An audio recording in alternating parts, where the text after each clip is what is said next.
Hey guys, today's podcast is brought to you by Audible.com. Get a free audiobook download and a 30-day free trial. All you have to do is visit www.audibletrial.com/actorsanonymouspodcast, and you have over 180,000 titles to choose from for your iPhone, Android, Kindle, or MP3 player.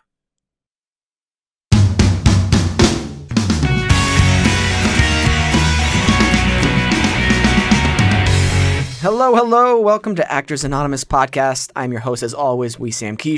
Co-hosting with me is Jordan Burbank. How's that water? It's refreshing in this disgusting, horrible world we live in Los Angeles today. What a horrible heat. I understand what hell is like. I've driven near the 405 in 108 degree weather. Our spectacular guest today is Jeanine Mason. Jeanine, thanks for coming on the show. Thank you for having me, Wesam. You guys might know Jeanine from Of Kings and Prophets. You play Marav, right? Is that the correct way to say it? Yes. Marav? Princess Marav. Princess Marav. Yeah. Bunheads, You're the Worst, Awkward, and I love saying this for some reason, the winner of season 5, So You Think You Can Dance. I've watched that video. Like, this is going to sound kind of creeper, and I don't care.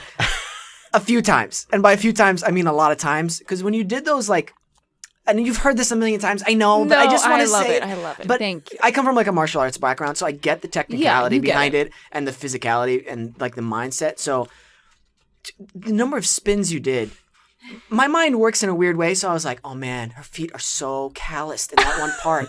If I tried doing that right now, I would rip something. My skin would just come off. Oh, yeah. My feet. I mean, I'm pretty notorious amongst my family and friends for. They call me Sasquatch, and it's nasty down there. You've seen that picture though of it's like a good advertising thing. It's like a ballet slipper. Yes. And then it shows the other foot without the ballet slipper, and it's like the ballerina's foot is taped up, bruised, cut. It's just battered, battered. Bones. Yeah. It's like a point of pride at that point when you've just put that many years and hours into making your feet work for you. These are your instrument.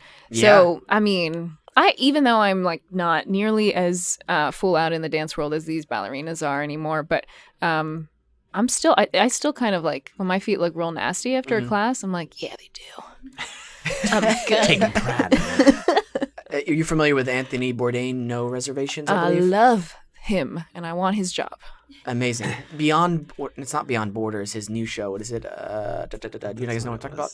That's what it was. No, I don't know. Beyond Borders, is it? Maybe. Well, his new show, I got to see a clip of it from Netflix, and one of the episode I watch is in Japan, and one section of the episode, he meets with this ex-bare knuckle karate underground fighter who's now a sushi master. Nicole, you're shaking your head. You know what the hell I'm talking about. Okay. Holy shit, this guy is boss. You have to watch this episode on Netflix. Okay. If you're an artist and you want to see another master at his craft, this is the guy. I mean, he's talking philosophy while he's making his sushi that applies to his martial arts, and it applies to everything else in life.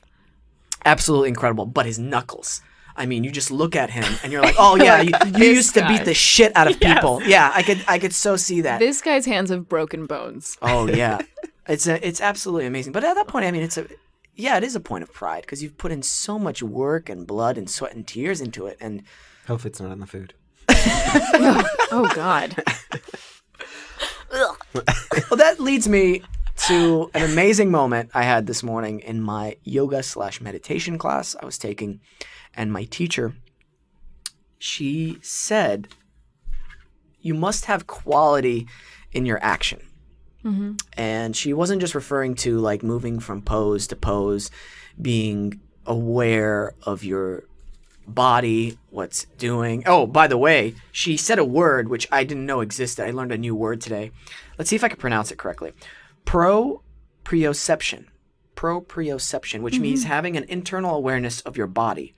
And it's the physical awareness, what your internal organs are doing, or your tendons or your muscles. It's a very, certain people are very sensitive to it. Certain people don't even know what's going on in there. Yeah. Is that you just feel parts of your body? Yeah. Oh my God, I have So that. like there's It's this uncomfortable. Yeah, like you ever do that to your stomach where you're like, "Ooh, I don't want to keep touching like or like bending my body like that cuz I feel like my organs in there." But anyway, she was saying why that was so important and just to be present in that moment. And that's why we do meditation in the class as well, because with the single point focus is to help us whenever we feel we are aware our mind is wandering. It can bring us we come back to reality, Right. and we're like, okay, no, focus on breathing, be aware in the moment. And so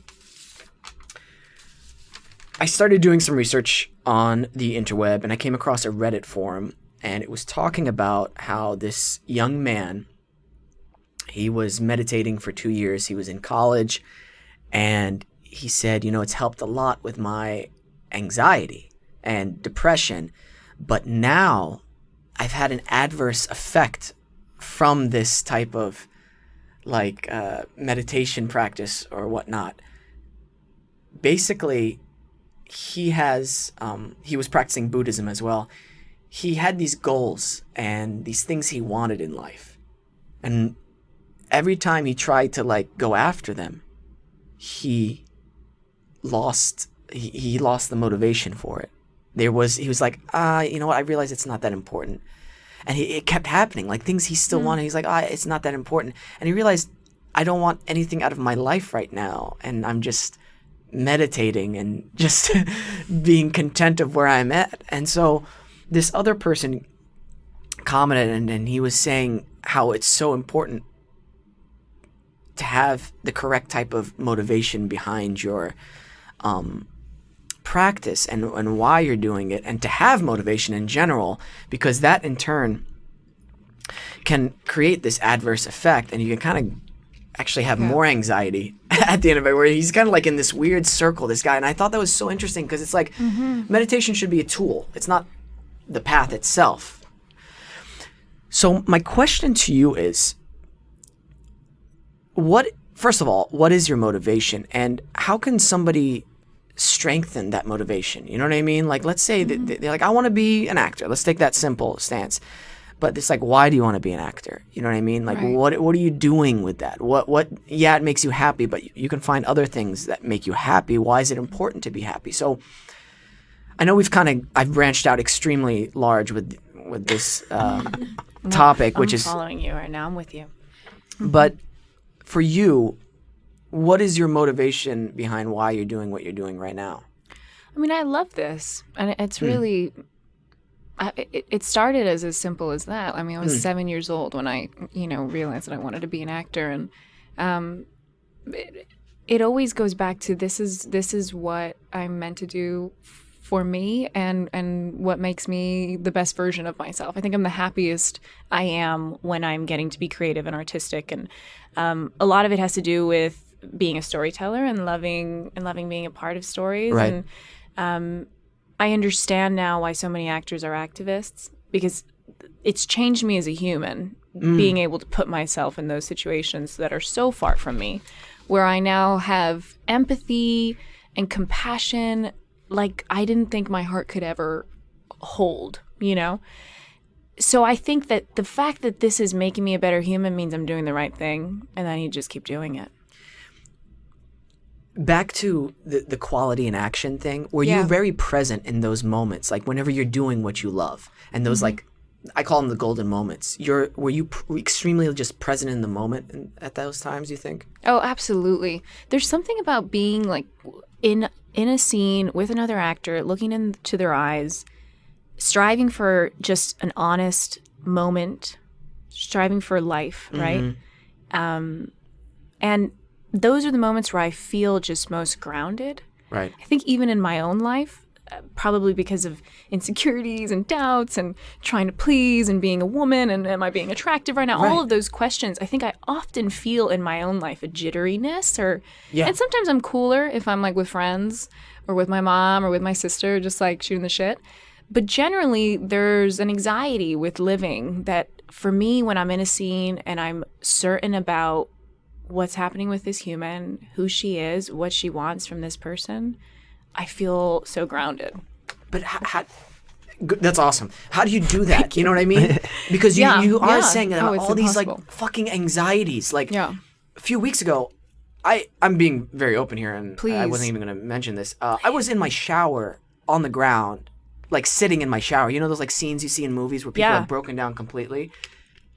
I was there, and I'm not going to talk about why, but like I was like, I had this moment where like, oh shit, I'm doing like the stereotypical thing where people are like in their shower crying, but then I'm like, oh holy shit, when people do this, they are like what I'm feeling right now. This is like the worst feeling in the entire world. And, you know, if you are an actor, you have to compartmentalize sometimes in order to live in that moment. So how do you do that? How do you put away those anxieties and fears? How do you shut that voice off in your head? I have my rituals for staying connected to my confidence and to my like power as an artist include, you know, silly things like I'm an obsessive Post-it user, so I'll write sayings or something I read in a book, a quote, something my dad and I share this in common. This is like what we do is, you know, be each other's cheerleaders. But anything that he wants to share with me or that someone might share with me, I'll put on Post-its and just sort of put it all over my desk and the mirror in my bathroom. So mantras, things like that really help me just stay connected to my power and my gift and what I'm here to offer, you know. Stay connected to my power. I love that. Hell yeah, because that's the thing. I mean, I think we don't have the easiest job in, you know, walking into an audition room or being in front of, you know, 8,000 people in an arena or being on a set where there's so much money riding on you saying this line and saying it while you're sobbing and cursing the heavens. You know what I'm saying? Like it's high stakes. So I think you always have to be connected to your life force. You always have to be connected to you, to your purpose, and to in order to simplify what's happening and going, this is what my task is, you know. So your purpose. Yeah. And this has gotten so deep, but I just feel like this is where it needs to go. Laughing. No, we're not laughing anymore. This isn't a game. Acting. No, but like honestly, this is where like mentally I've been at all day long since the morning time, and I was trying to fight against it because you know the times I've met you out in public and stuff like that, and I've seen your work. You're very fun, and so like in the back of my mind, I'm like, I just want to laugh with Jeanine. But it's really an important question. Yeah. And it's so crucial for all of us. Like, why are you doing what you're doing?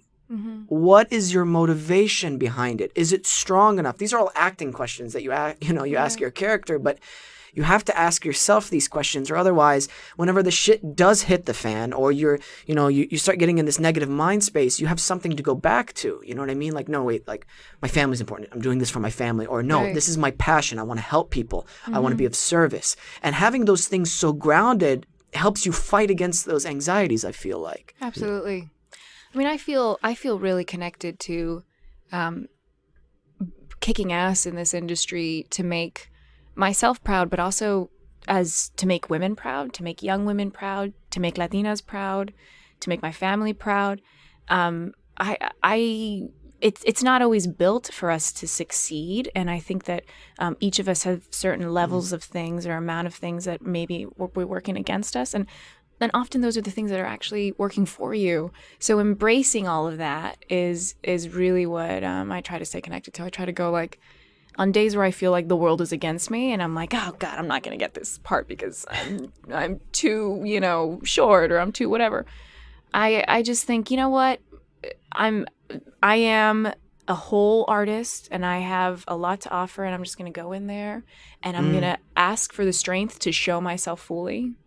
And that's it. That's all I got to do. I just got to go in there and do a little acting, have a little fun, hope, you know what I mean? And just present my idea fully. I think that's the only way to kind of to stay sane is to stay connected to you. Yeah.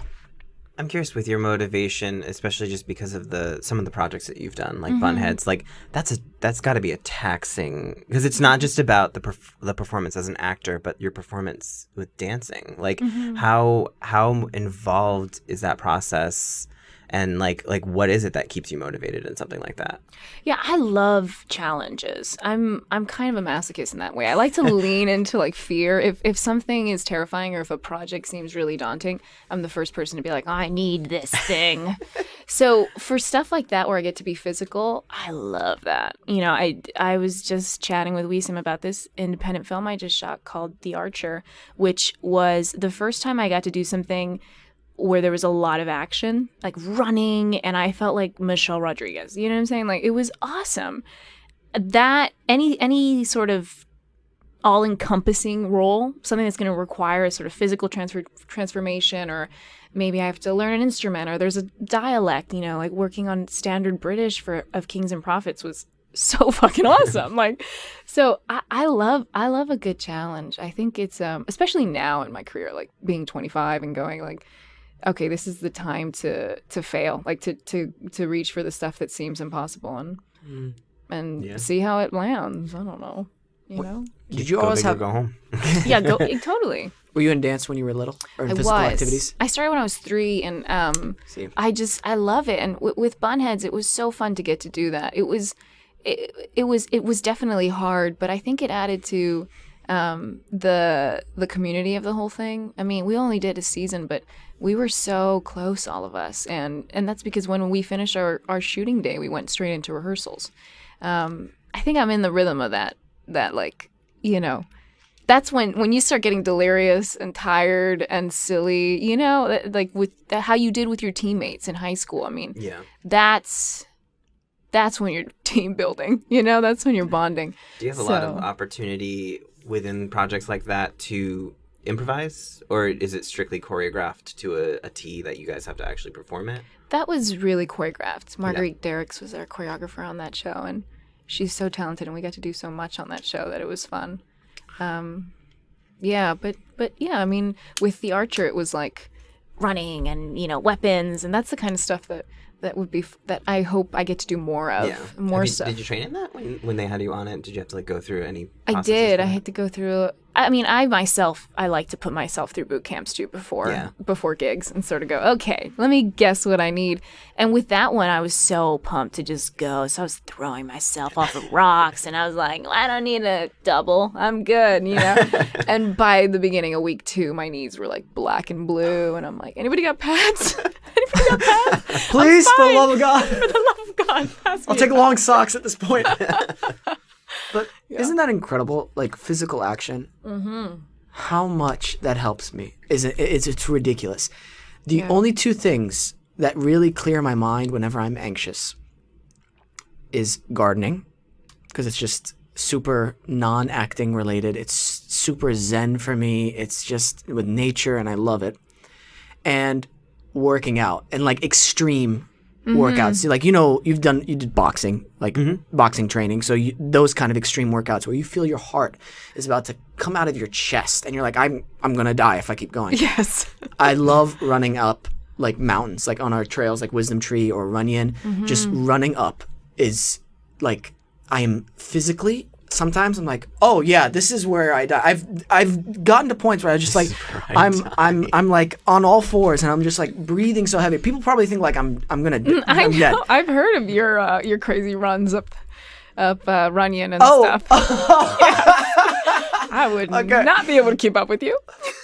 Those are just afterwards. Yeah, you feel like you have that what is called like runner's high, or those endorphin rush. But that's not the thing that I like. It just literally, it's a mental thing where I'm like, okay, I can think more logically about my problems and anxiety and stuff like that. I'm like, well, fuck, I just ran up this mountain in like my, you know, in my record time, not like the best time ever, or I did this workout, so I can fucking handle this. It's like a motivational boost thing. Absolutely. It's not cocky. It's just like a thing to like fuck you, anxiety. Yeah. And I totally like, I've been like on a like anti-anxiety, like I've waged war against anxiety in my mind. I love that we touched on this. That's great. Because so many of my friends face it, and it never really connected with me until I had that moment in the shower and that thing I experienced where I was like, holy fucking shit. I have so much more compassion and so much more like I understand it more when my friends have said like I have anxiety problems, because I've always been like not uncompassionate. I'm like, oh man, I'm sorry to hear that.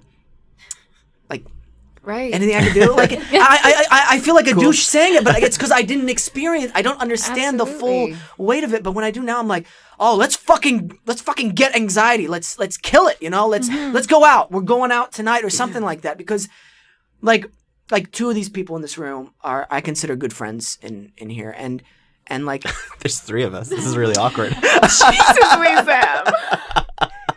Leaving. That's this is it. awkward. I'm probably the odd man out. Remember those awkward interviews I was telling you about?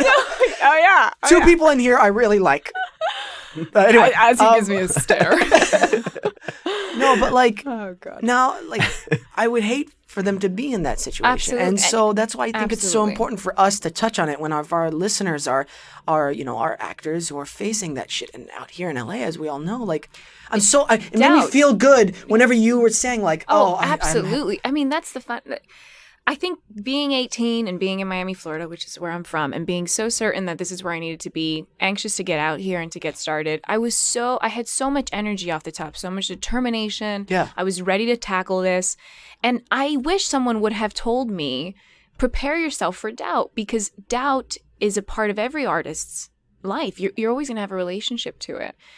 I mean, I would say every human, but particularly with artists. And you have to have a relationship to a healthy relationship with it, and tactics, ways to manage that. So, Yeah. So I'm always, reading books. I know you mentioned in a previous podcast, the War of Art. I love that book.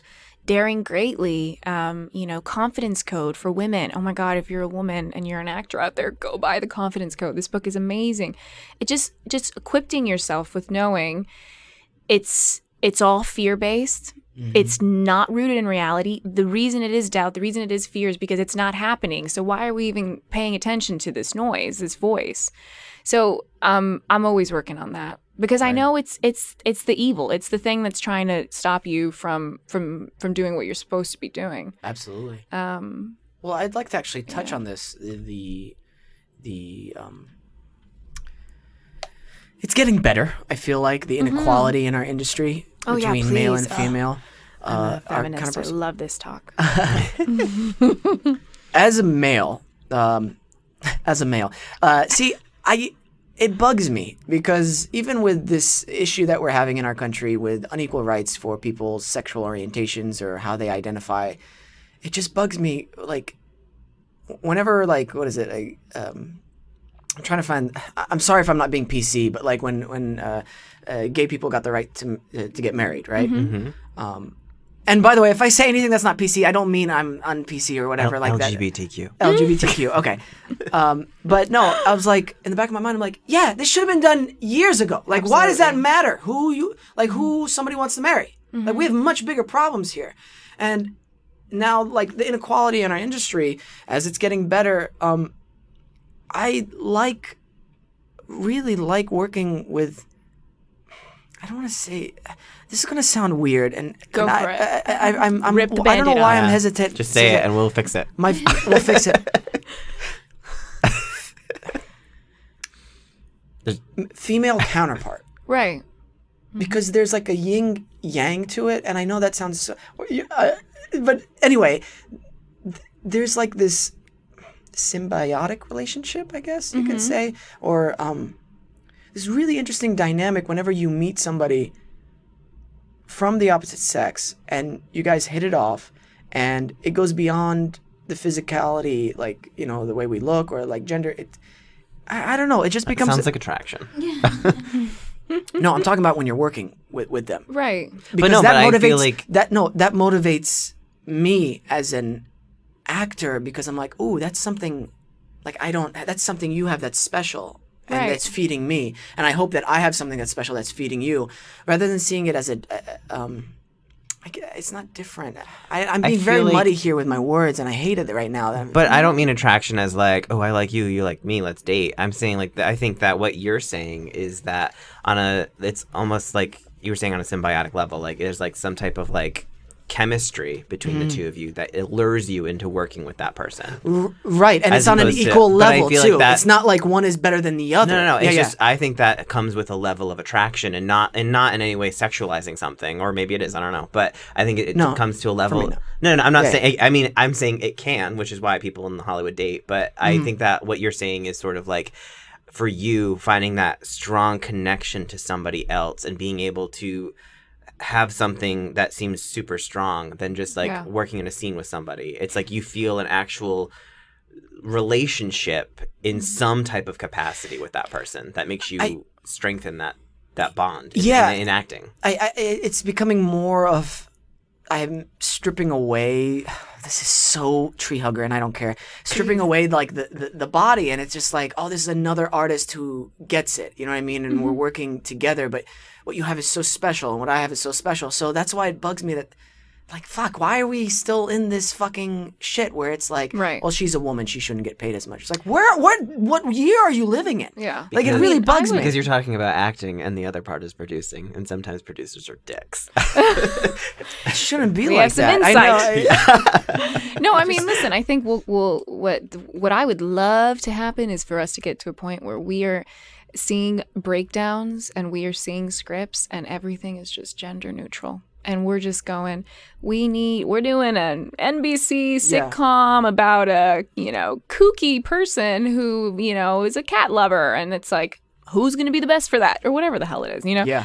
I mean, I feel that way definitely about gender. And already that's happening, Angelina Jolie and Salt, that sort of always uses the example. It was written for a man originally. And who can imagine that with a man in that role? Like, I mean, she nailed it. She could do anything for me, let me tell you. Anyway, but also for ethnic roles, which right now it's this like big push to be inclusive and to have more ethnic roles, and I love that. But I think that everybody agrees the end goal is to just get to a place where we are so on an even playing field, and we are so, as you're saying, only seeing the talent, only seeing the best person for this role, and that's it, and that's what's going to get the role. Yes. Do you think though that no? You're right. I'm just then my concern is, do you think it could be taken to the extreme? Because what if like somebody has a particular story in mind and they are looking for like, I need a white male for this role. You know what I mean? And it's like, do you think fixing the problem would be making it, if it's just more equalized throughout the industry, that way if we do have those pockets, it's not looked upon like it's the majority rule?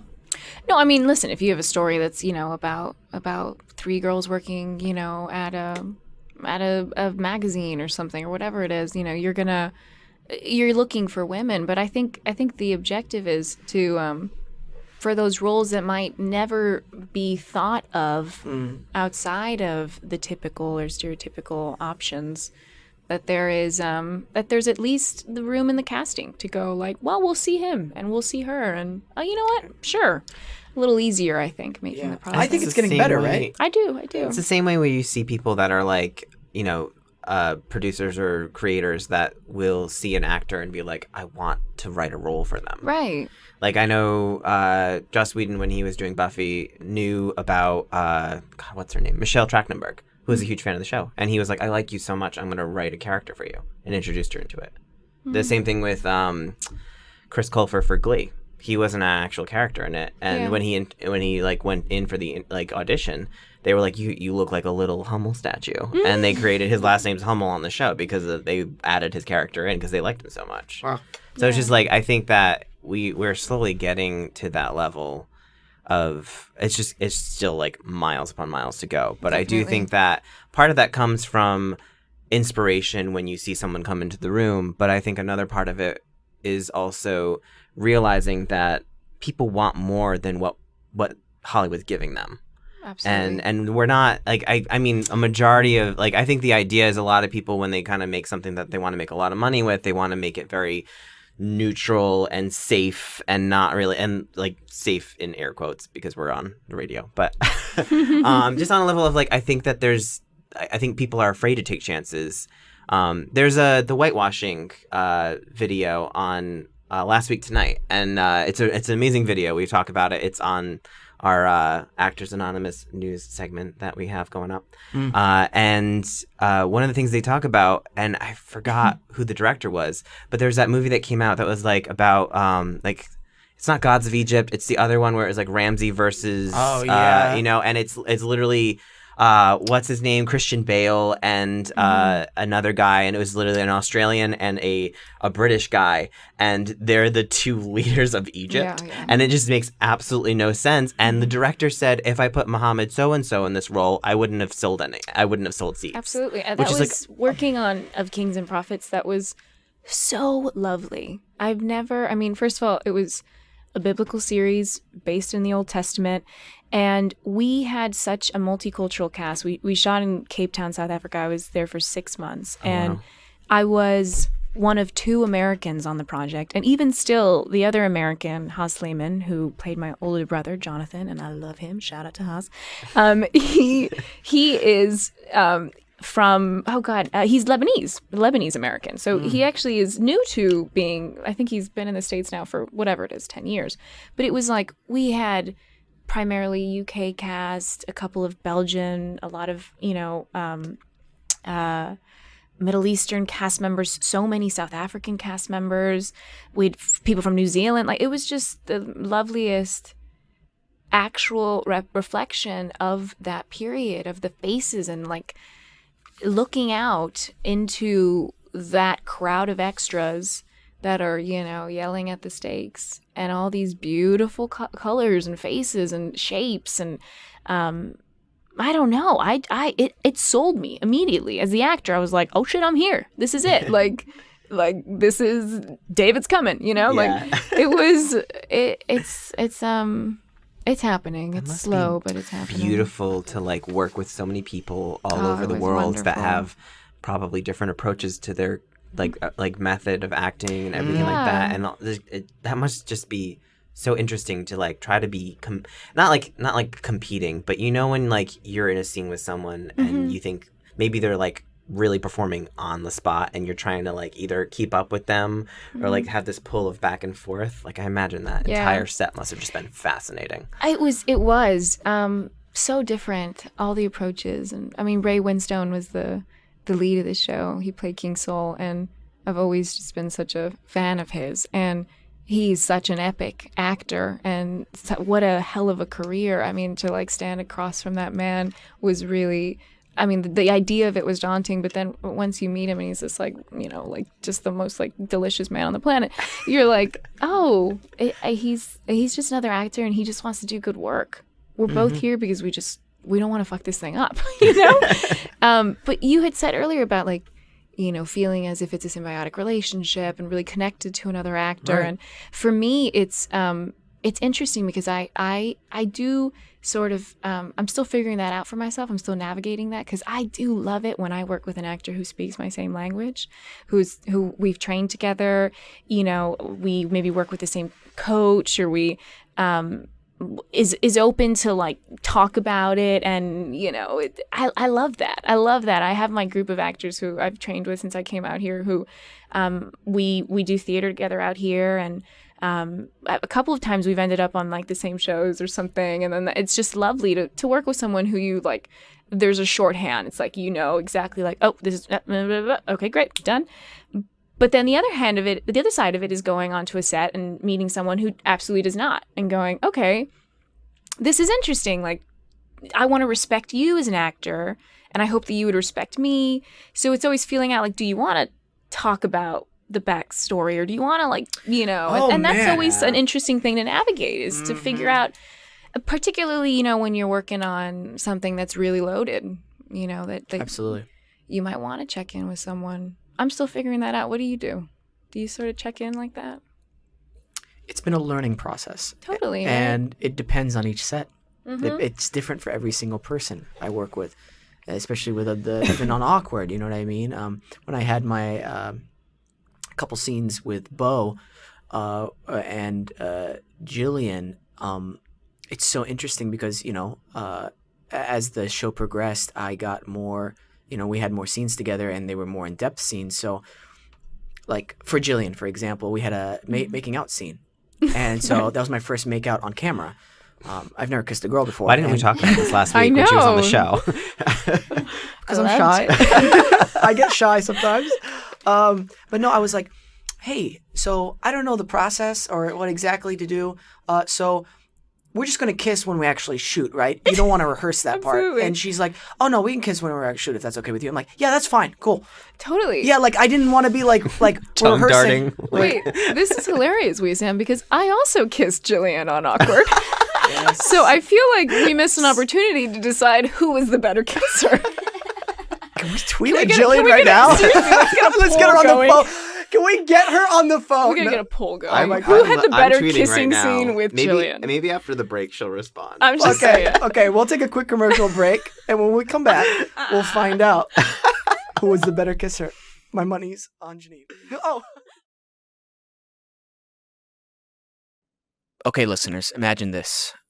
You're stuck on the 405 freeway. It's 5 p.m.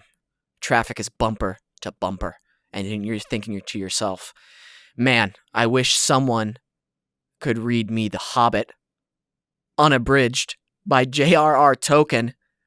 And guess what? Now you can. All you have to do is visit www.audibletrial.com/Actors Anonymous Podcast, and you can get a free 30-day trial of audible.com plus a free audiobook download. How amazing is that? All you got to do is go to that site, www.audibletrial.com/Actors Anonymous Podcast, and then boom, you can download it to your MP3 player, your iPhone, your Android, or even your Kindle. And we're back, and we're creating show history today. I don't know why I said it like that, but We are? we're calling Jillian.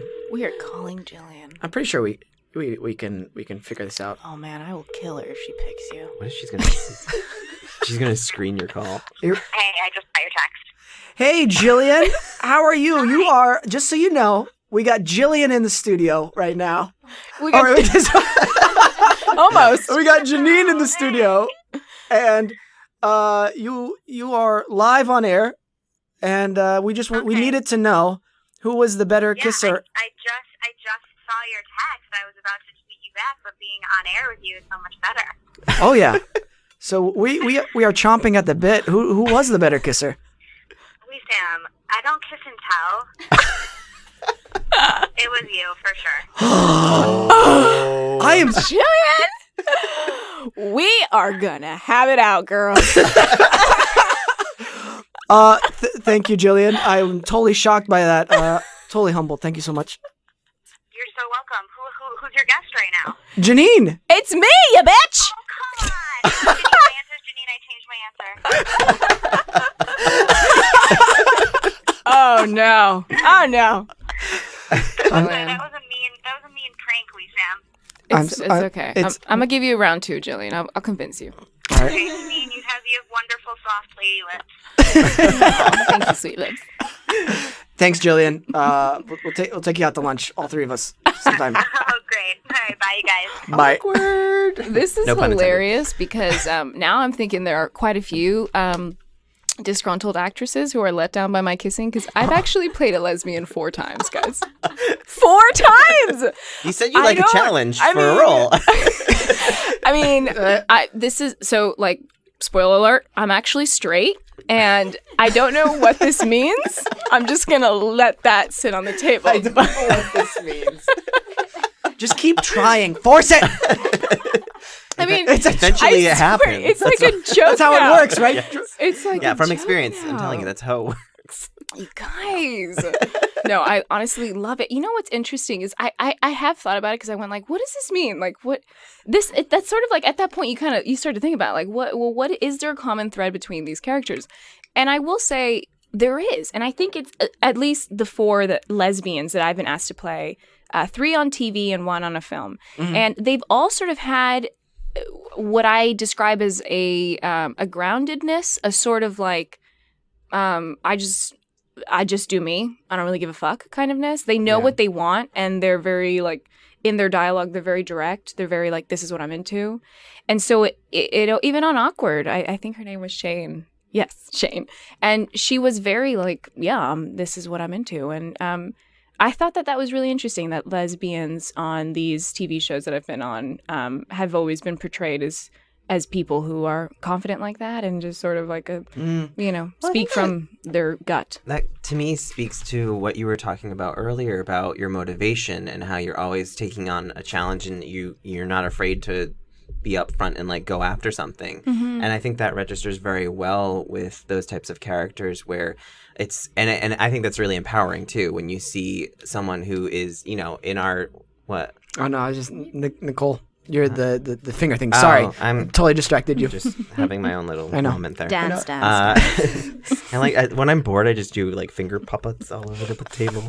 No, but I think that Adorable. it speaks to it speaks to the characters, and I think it's fantastic to see, like a lesbian character that is completely 100% confident in herself, because so much of like cinema and film and TV always kind of makes people have to question their sexuality and have to come to terms with it. But seeing someone that's just confident in it to me is just fantastic. I will say I always love playing. Like I've loved all those experiences. On You're the Worst, she wasn't so much a lesbian as just a chick who was down for anything and into several things sexually, like free to explore and empowered by that. And I love that show, and I was so happy to be a part of it, especially so early on, because it was like at the time, it's become such a cool thing now. Like it's just such a like critic darling, and it's so badass. And Aya Cash is such a cool actress. It's got such an originality to it. Absolutely. Like it's just so gritty in its own unique way. I 100% love that show. I as well. Random question, and this just popped into my head. Did you ever go on a callback where they wanted to just talk with you mostly? Or like a producer session? I mean, sometimes. I don't know how I feel about those, actually. Like, I like doing the work and kind of disappearing after. But I do understand when maybe you're testing for something and they want to just gauge you and gauge that they're hiring a person who, is put together and is going to be like a fun person to potentially spend 7 years with, So sometimes, there'll be sort of questions, and often for me, it's stuff like, where are you from? I mean, now it's a little more upfront, but, a few years ago, it'd be like, so you kind of look like you're maybe not white. And then, because they can't technically ask you. And then I would have to be like, I'm 100% Cuban. And they'd be like, oh, thank God. Okay, check those boxes up. You know what I mean? Which is awful, but it's where we're at, peeps. I think part of that comes like the personality kind of session, like you were saying, the producer sessions and stuff like that. I think a lot of that comes from, especially when it's like a new series and stuff like that. There's a great documentary on showrunners that just goes through all of these people working in Hollywood that have created shows. And one of the discussions they had, I think it was one of the showrunners for Bones actually, was a conversation that they said, like when you're working with an actor in season 1. They're an actor working on a project that you're like spearheading, and season 2 you kind of entrust that role to them, and you're working. They're not working for you; you're working with them. And by season 3, you're working for them because they have the character down. They understand it. They go in there, and that's like you see the later on when you see something in season 5, season 6, you start to see the actors start directing their own episodes and like get really more involved because they understand the series in and out too. Yeah. So I think it's definitely probably something to realize whether or not that relationship is something they can see themselves collaborating with on a long term. Absolutely. How do you deal with an audition or a callback that maybe you didn't feel 100% on? Because I know some actors, or all actors, have had those. So yeah, I mean, there was something I loved listening to Adina Porter's episode of Actors Anonymous. It's a good Jesus, episode. That woman is amazing. What a beautiful Titan. Oh my gosh. But she said something which I really loved hearing. What she said, "I'm not a robot," and I completely agree with that. I mean, I work my ass off, and I'm the first person to, if it's something I love. Even if it's something I don't, but if it's something I love, I mean, I'm gonna do everything I can to really deliver in the room. But at the end of the day, you're gonna screw it up sometime. You're not a robot, and so I think you just gotta be human. And with what we do, I think there's a tendency to put a lot of pressure on a project because maybe it's that like 1 of 5 in a year that you're so excited about. But there's going to be another project, and there's going to be another person, and it's just a matter of time, and you gotta be good to yourself, you know. That is, again, it could follow. I think it goes back to your motivation and understanding what you've gotten yourself into, which I think is so crucial for any new actors coming to LA. Realize the responsibilities you've taken on just by saying, I want to be an actor out here. I want to make my living off being an actor or an artist. You have to realize this is a business, and you have to play to the game to an extent, you know. That doesn't mean dropping any ethics or moral values you have necessarily, no. But it's learning to change with the business change, and it's it goes like, why are you doing this? I always try to think of that. Why am I doing this? Why am I back here doing what I'm doing? So yeah, you know what I feel like what should be said now is that you got to always be connected to the joy of it. You know, I mean, what we do ultimately is so freaking sweet. I mean, we get to like be fools, and I mean, we the actors, we the producers and the writers get to see our stuff. Actually, like, people put money into the crazy ideas that we one day, like, in our pajamas, just like, you know, type into a laptop. Like, it's so cool what we get to do. So, sorry, always that just you know, especially now. I know.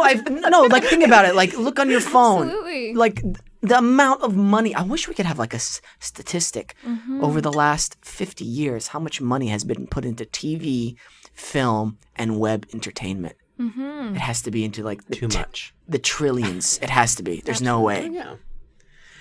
Oh my gosh. Yeah. I mean, Joe Rogan Experience talks about, sorry, I was just going to say the Joe Rogan Experience talks about, like, we live in a crazy time. Like, we could look, and anything we want to know about, boom, I know about it with my phone. And plus, I was just thinking about this a few weeks ago, music. We have access to all the music ever. We hear all the beats. That's going to be our GIF for the that podcast. Has to be a GIF, though, completely. We have all the beats. I think No, but doesn't that blow your mind? Oh, like, absolutely. what is this song? Oh, let me have it now. Listen, I go back to theater all the time because anytime that I feel like maybe I'm not connected to having fun as much as I should be because this is your career and so you're inevitably going to put pressure on yourself, you know. I go, okay, it's time to do a play. It's time to step aside and do a reading. I work with this amazing theater company named Creative Works Theater Company out here in LA. Saw a show. Couple shows of I that. know you have. You should come and do one, actually. I would love to. Okay, sidebar. We'll do this later. Okay. You're coming. All right. But, you know, we love to do that. I love to, all of us are actors and a couple directors, and we move from set to set and find people who have theater backgrounds and are actors and are passionate to just always be exercising and playing and creative. And we go, hey, you want to come and do this really low-key reading? We have the plays in our hand. We'll meet twice. And we're on our feet, but we have that crutch, and we're really just like putting some wine and, you know, popcorn in people's bellies and going like, come hear this play, come hear this beautiful writing. And oh, fuck, that's awesome. so fun. Is it not fun? I mean, what we do is so fun. You can never stop playing. Always, every day. Silliness, I'm dancing. But it's helped you become more compassionate, like through acting. That's what I love. This amazing gift that I've gotten from acting is understanding people more. And not, it's I great. think there's something about theater too that's beautiful in itself, where it's like you can, like you were saying, we can get any music at our fingertips at any point we want to, and the same thing with TV, film. Like you can find all of it, but theater is like an experience, like a shared experience within a certain amount of people. Absolutely. And then it's something that you just have to remember and cherish. We were talking about the physical aspect of what we do and feeling connected to that. I don't know if it's, I mean, it has to be because of my dance background, but there's something about theater. There's something about being in the room and even like right now, like feeling your energy, feeling what my performance does to you. It's this like visceral thing that you don't get, you know, through TV and film. So I don't know. I mean, I think every actor should do it. And if you're in LA, there's so much theater here. That's like the old joke. It's like there is actually more theater here than there is in New York. You know, I just don't think we're like as like organized as well. It's not as united. But it's there, and so you know, there's that's like nothing else for sure. I saw a play Okay. last year at Fringe. And I had a friend who was performing in it, and I saw it again this year. I had 2 friends who was performing in it, and it was so nice seeing the play improved. Was it perfect? No. But did it improve? Yes. And I'm like, oh, dude, this is awesome. This guy spent a year reworking this play, and it's improved. It took a year is a long time, but that's relative to the perspective. And I wish I could. Maybe next year I'll do this. Just literally go to show after show after show after show at Fringe Festival. Oh, and just sweet. see, like, have you ever been? I have. I've seen some stuff. Yeah. Some stuff is, Yeah. it's in the works. I don't want to, you know what? I don't want to, like, say it was bad because these people have put a lot of work into it and it's at its own place, which is fine. Totally. But it's just nice to go support and see those people, because after the show, what I really respected were these playwrights. They were hustling. Hey, I'm sorry, I'm from Louisiana. My play's coming on at 10:30. If you don't have anything else to do, here, come see it. And I was like, oh, yeah, thanks, man. He's like, have the flyer, spread the word, thank you. And then he would just be going to people after every show. I'm like, dude, that's a fucking artist, like, fucking hustling his ass off. That's great. Yeah. I'm so appreciative for it.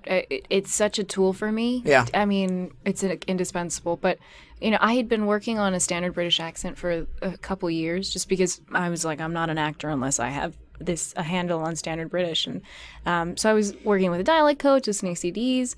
And then last year, we started workshopping first in a staged reading. Mike Bartlett's, who's an English playwright, his play called Cock, which you can imagine how many times I was...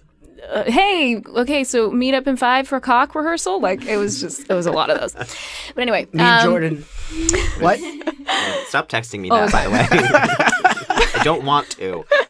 To rehearse cock? What?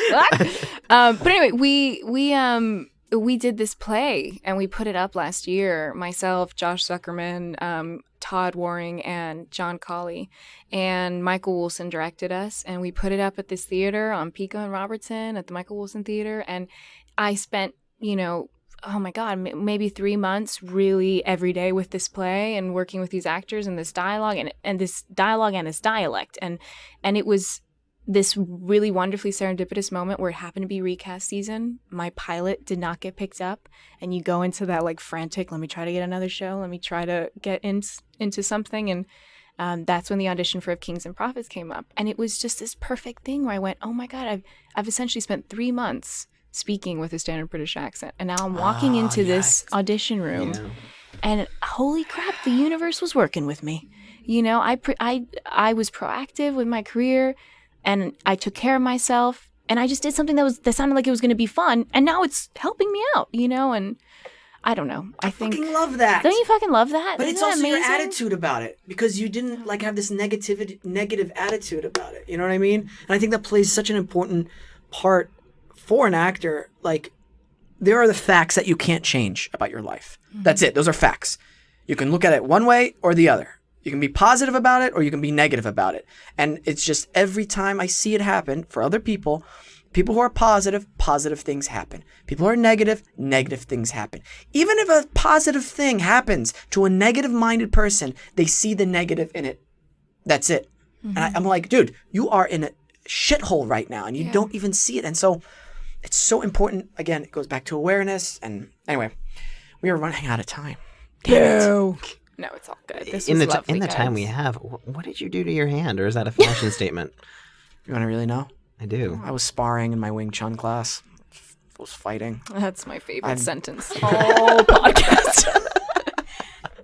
I picture not Wang Chun, but you. Wing Chun. What? Wing Chun. I know. But I'm saying I picture you dancing to Wang Chun. To Wang Chun? Yeah. Oh, I don't know what Wang Chun is. It's like. I'm not gonna sing it, but you can find it. It's an 80s song. Okay. But I picture you just like hurting yourself to an 80s song dance. Maybe our outro today will be Wang Chun. Oh, What do you think, Gabe? We don't have a licensing for that. Yeah, we do. Oh. Oh, that was quick. You didn't even know the song. That's crazy. No. You guys, thanks so much for having me. And also thanks for this wonderful tool, because I would have loved this in Miami prepping to come out here and in my first couple years of this. So you. this is awesome. Of course. Kicking ass. Well, we appreciate true artists like you coming on the show and sharing your experiences and your wisdom with everyone. It's so vital for everybody else out there listening. Thank you, friend. Of course, if people want to find you on the interweb, My handle on nearly everything is at It's Jeanine Mason. So it's really confusing because it's at ITS Jeanine Mason. Yeah, I screwed that one like up. it. But anyway. Jordan. Oh, thanks for doing what you do, man. Thanks. I also wanted to shamelessly plug the fact that if you are in LA during July for Outfest, I have a short film that I produced, Ultra Blue. It'll be playing at Outfest actually it's playing twice. We got into 2 different sections, so it'll be playing, I know one day it's like July 9th and 10th. It'll be playing at the Red Cat and another theater. I'm not sure, but check it out. It's really good, and we're actually working in developing the feature. So Excellent, man. Congrats. So happy for you. Congrats.